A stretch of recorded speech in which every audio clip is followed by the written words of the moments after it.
important friendships are.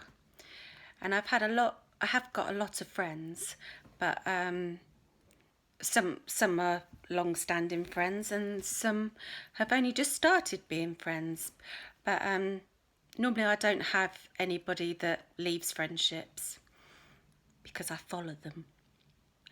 Um, so they have to be a little bit mad just to be my friend, because I train them that well. Yeah, everybody does become a little bit crazier. So a lot of people I've met either through looking after their children or through dance or singing. Or some were just work-related friends as well. And so I'm going to tell you about a few of my friends, and don't get upset if I haven't mentioned you, because, you all mean the world to me. But this year I was going to celebrate with my friend Carol, and we've been friends for 30 years.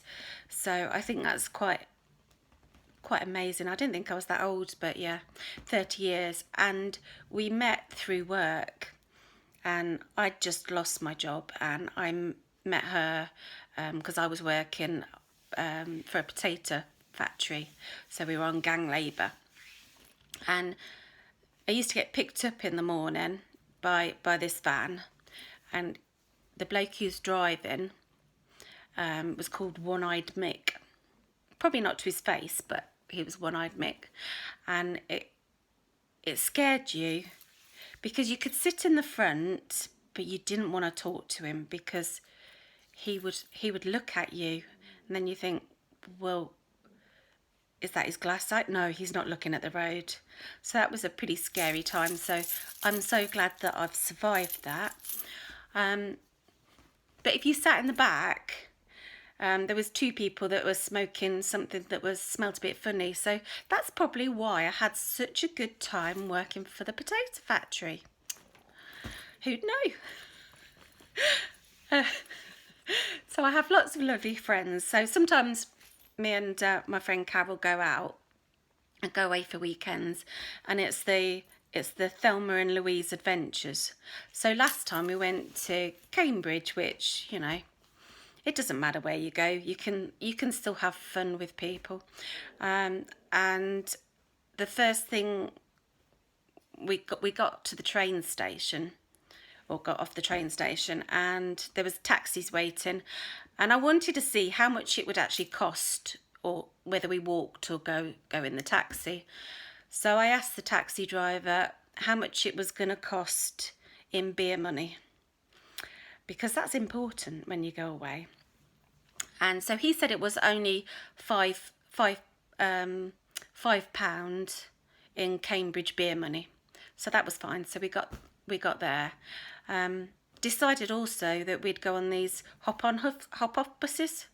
Such a good idea. And we thought that this bus is actually not too far away, one of the stops from our hotel. See, clever. The only thing is, it stopped at the train station, which was quite away from our hotel. And everybody got off the bus except for me and Carol. And we sat up there, and then the driver came up and he went, "Are you coming home with me then?" I thought, oh dear, making an offer. But it was because the tour had ended, and he said, "I thought you'd get the hint when I turned off all the music and everything else, and I wasn't going anywhere." But apparently not. So we sat up there for a while. And then he asked us where we were staying, and so he was really, really kind and took us to not far off our hotel. So he went that extra mile as such.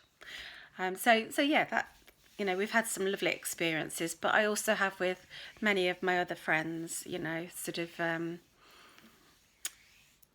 well, it was one of my friend's 50th, and there was 3 of us that went out, and we were making boats.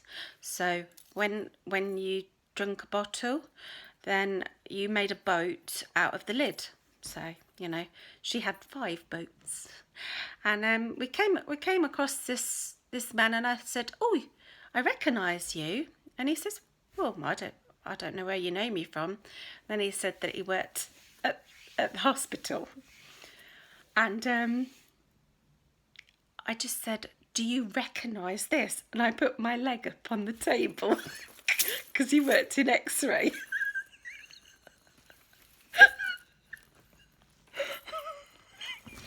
Like he'd recognise my leg. Oh dear. So it doesn't matter where we go. If you come out, you'll always have a laugh. You know, I went out on my friend's 40th and another friend's 50th, and we went to see a band, and we had so much fun. And so, you know, my friends are so special to me, and I hope that, you know, that some of the madness sticks with you, because it's special madness.